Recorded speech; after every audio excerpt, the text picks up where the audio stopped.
2024 लोकसभा के लिए तैयारी शुरू हो गई है। सेमीफाइनल यानी कि विधानसभा तो पूरा हो चुका है, अब बारी है फिनाले की। लेकिन अभी वक्त है और वही वक्त है जनता के पास ये तय करने का कि आखिर प्रधानमंत्री किसे बनाया जाएगा।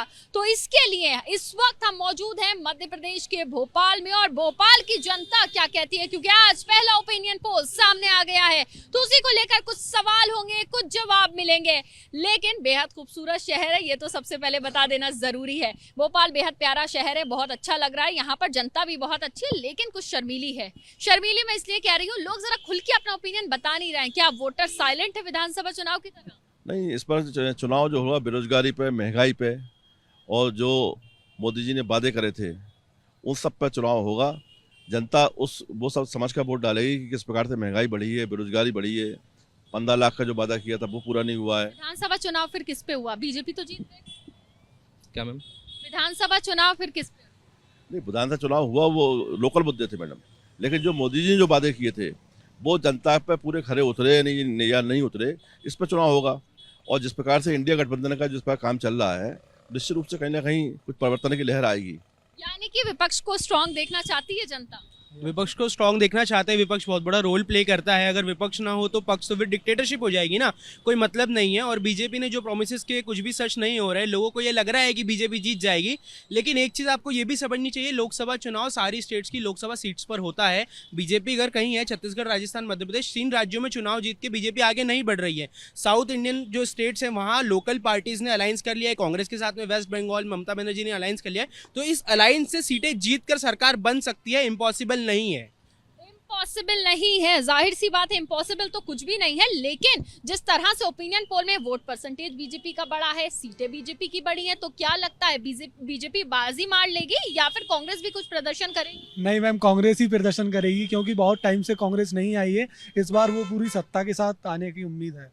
2 महीने में कुछ कर पाएगी? 2-3 महीने बचे हैं। कर पाएगी। बीजेपी आई थी, एक अकेला तितनों पे भारी पड़ रहा है, ये दुनिया बताएगी फिर से। अब मतलब ये चुनाव बीजेपी वर्सेस कांग्रेस हो गया है क्या एमपी में? नहीं, निश्चित रूप से एमपी में तो बीजेपी तो कांग्रेस है ही, दूसरा कोई दल तो ऐसे बड़ा है नहीं है कि दूसरी पार्टी कोई हो। और निश्चित रूप से जो कमियां जो विधानसभा चुनाव में रही थी कमी, तो वो कहीं ना कहीं देखेंगे उसको। जो हमारा सीधा कहना ये है कि जो वादे मोदी जी ने किए थे, चाहे सारे युवा लोग खड़े हैं, नौकरी का वादा, रोजगार का वादा, महंगाई कम करने का वादा, तो ये सब मामलों में जनता वोट डालेगी उस बात को। Narendra Modi versus who? देखिए, नरेंद्र मोदी जी की बात करें तो उन्होंने जितने भी वादे किए वो सब झूठे वादे निकले। बीजेपी के तो फ्रंट पे चेहरा नरेंद्र मोदी हैं, तो उनके सामने कौन? हु? मैम, अभी जो गठबंधन बना है, विपक्ष का गठबंधन थोड़ा सा लूज हो गया था, कहीं ना कहीं कमी रही। उसका नेतृत्व कौन? मैम, उसका नेतृत्व कुछ नहीं कह सकते, ये तो अब पॉलिटिकल बड़े लीडर ही बता सकते हैं। जनता क्या सोचती है? मैम, जनता ये सोचती है कि परिवर्तन होना चाहिए, काफी परिवर्तन होना चाहिए। परिवर्तन देखना चाहते हैं? जी बिल्कुल, हम परिवर्तन देखना चाहते हैं। एटलीस्ट पीएम ने, नरेंद्र मोदी ने कुछ वादे तो किए हैं। कांग्रेस ने कई सालों से वादे भी नहीं किए। हमने कितनी बार देखा है किसानों को कुछ नहीं मिलता है। मेरे खुद पापा किसान है, हमें कुछ नहीं मिलता है। इवन अब जब एमपी में इवन नरेंद्र मोदी आए हैं तो कुछ तो बदलाव हुए हैं। ऐसा तो नहीं है ना कि जैसा बीजेपी तो पहले भी थी। बीजेपी मैंने जब से देखा है बीजेपी ने बहुत चेंजेस किए हैं। बीजेपी ने चेंजेस किया, कांग्रेस ने कुछ नहीं किया। नहीं, बीजेपी ने कोई चेंजेस नहीं किए। बेरोजगारी पे लाके छोड़ दिया है सभी छात्राओं को, और एग्जाम नहीं हो रहे हैं बच्चों के। उसके बाद भी अभी सब, आप कैसे कह सकते हो कि बीजेपी ने चेंजेस किए हैं? देखिए, मुझे ये बताइए, यूथ के क्या मुद्दे हैं भोपाल में? एमपी पटवारी घोटाला हुआ था अभी जी, शिवराज सिंह चौहान जी थे, इससे पहले जो पटवारी घोटाला हुआ था उसकी भी कोई वो खुलासा नहीं हुआ है काफी टाइम। क्या चाहते? देखिए, यूथ तो ये चाहता है कि यूथ का तो दर्द अभी वो बयान नहीं कर सकता। दिल में इतना दर्द है कि यूँ बयान न कर पाएंगे। आवाज़ तो है साहब, हंसकर जवाब यूँ ना दे पाएंगे। हम पे भरोसा हो तो मोदी जी हौसला दो, इंशाल्लाह ज़रूर कुछ कर दिखाएंगे। बात ऐसी है कि इन्होंने, भाई साहब ने बोला कि हम एक अकेले सब पे भारी हैं, तो आज तक एक अकेले की वजह से आप पूरी विधानसभाएं जीतते हुए आ रहे हैं। मध्य प्रदेश जीता, अभी तक एक भी प्रेस कॉन्फ्रेंस क्यों नहीं की? माननीय राहुल गांधी जी तो किसान से मिल रहे हैं, चाहे वो कूली हो, बस स्टैंड पे जाके मिल रहे हैं। तो मोदी जी कब मिलेंगे? मोदी जी कब मिलेंगे, ये बात हो रही है। लेकिन यूथ क्या कह रहा है यहाँ का, एमपी का, उसका क्या मानना है? यूथ तो मैडम यही बोल रहा है कि आप तो बीजेपी चाहिए, क्योंकि बीजेपी इसलिए चाहिए आप ये जो घोटाले हैं जो भी है वो ठीक है, अपनी ज़्यादा है, उसका अभी कुछ हुआ नहीं है ना। लेकिन लगता है घोटाले हुए हैं। हाँ घोटाले हुए हैं कहीं ना कहीं घोटाले सभी करते हैं, पर मोदी जी ने 24 में किसे देखना चाहते हैं? 24 में नरेंद्र मोदी नरेंद्र मोदी कांग्रेस कांग्रेस नेतृत्व कौन कर रहा है? कांग्रेस का चेहरा कौन है? राहुल गांधी। राहुल गांधी। बाकी इंडिया अलायंस का क्या होगा फिर? इंडिया अलायंस तो एक साथ है, कांग्रेस उसमें दिखना है, नेतृत्व किसी का। बाद में नेता, देश के नेता बैठ के तय करेंगे, इंडिया अलायंस के नेता कि कौन उसमें, जैसे मध्य प्रदेश चुनाव हुआ, मध्य प्रदेश शिवराज सिंह चौहान मुख्यमंत्री, उनको चेहरा पीछे कर दिया, बाद में तय हुआ ना मोहन यादव जी सीएम है, ऐसे ही इंडिया अलायंस के बन जाएंगे कोई ना कोई।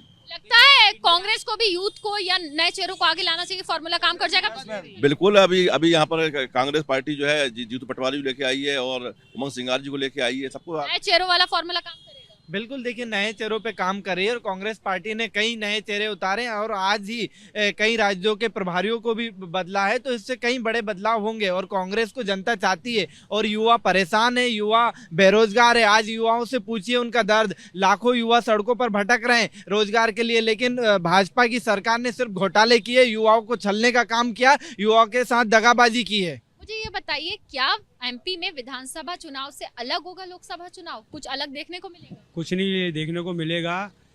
क्या सिर्फ गुजरात के लोगों को ही क्या रोजगार की जरूरत है? क्या एमपी के लोगों को नहीं है? ग्लोबल इन्वेस्टर गुजरात में ही क्यों, एमपी में क्यों नहीं, राजस्थान में क्यों नहीं, छत्तीसगढ़ में क्यों नहीं लेके आ रही? ग्लोबल इन्वेस्टर सिर्फ और सिर्फ गुजरात में क्यों लेके आए? क्योंकि ये गुजरात के प्रधानमंत्री, भारत के प्रधानमंत्री नहीं है। हमसे पूछिए हमारे यूथ का दर्द क्या है।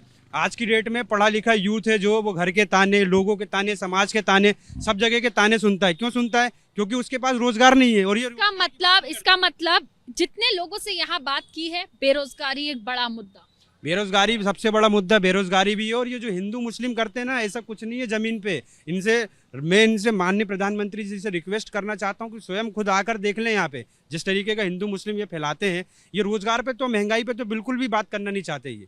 और एक भी प्रेस कॉन्फ्रेंस क्यों नहीं करते माननीय प्रधानमंत्री जी? आपके माध्यम से मैं उन तक ये पहुँचाना चाहता हूँ। बेरोजगारी एक बड़ा मुद्दा, बेरोजगारी सबसे बड़ा मुद्दा है। देखिए पॉपुलेशन बढ़ती जा रही है, गवर्नमेंट इसके बारे में कुछ कर नहीं रही, कुछ सोच नहीं रही, यूथ से उनको कोई लेना देना है नहीं। बेरोजगारी बड़ा, हाँ है।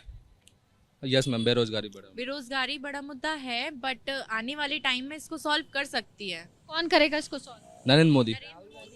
नरेंद्र मोदी जी अभी तक नहीं कर पाए तो कब कर पाएंगे? नरेंद्र मोदी, क्योंकि राजस्थान में भी कांग्रेस की सरकार थी, क्या वहाँ बेरोजगारी नहीं है? अभी यहाँ के मुख्यमंत्री मोहन यादव जी बने, इसमें भी तो राजनीति हुई है। शिवराज सिंह चौहान जी ने इतना बहन को इतना माना, मामा बने, उनको पीछे कर दिया। तो इसका मतलब उन्होंने काम किया था? उन्होंने काम किया, जो उनकी रणनीति थी उसकी वजह से उनकी। शिक्षा मंत्री थे मोहन यादव जी, शिक्षा मंत्री थे भैया। New education policy, new education policy लाई, ढंग से उसको लागू नहीं कर पाए। बहुत सारे बच्चों की ईयर बैग्स भी लगे, लॉक्स भी लगे। उसके बाद में अरे यार, पहले शिक्षा मंत्री भोपाल में जो भी एजेंसियां काम कर रही हैं वो गुजरात की एजेंसियां काम कर रही हैं। रोजगार केवल गुजराती और गुजरात के लिए है, मध्य प्रदेश के लिए नहीं है। पर कांग्रेस राजस्थान में भी तो कांग्रेस थी, हुआ कुछ 5 सालों में। छत्तीसगढ़ में भी तो थी कांग्रेस, क्या हुआ बताइए? सबसे बड़ी बात यह है कि एमपी में, भोपाल में इन यंग चेहरों से, इन यंग लोगों से बात करके एक ही चीज समझ में आती है कि बेरोजगारी यहाँ पर सबसे बड़ा मुद्दा है। और बेरोजगारी का मुद्दा यहाँ पर बड़ा करके यहाँ का जो यूथ है वो उठा रहा है। सबसे बड़ी बात यह है कि यहाँ पर जो लोग हैं वो लोकसभा चुनाव में कुछ बदलाव भी देखना चाहते हैं, लेकिन विधानसभा चुनाव की तरह जो अभी तक हुआ है उसको लेकर लोगों का कहना है कि जिन पार्टियों ने बेहतर प्रदर्शन किया है, शायद वही चीज वापस से लोकसभा में रिपीट ही हो जाए। कैमरा पर्सन प्रवीण दीक्षित के साथ Madiha Khan, ABP news Bhopal, MP.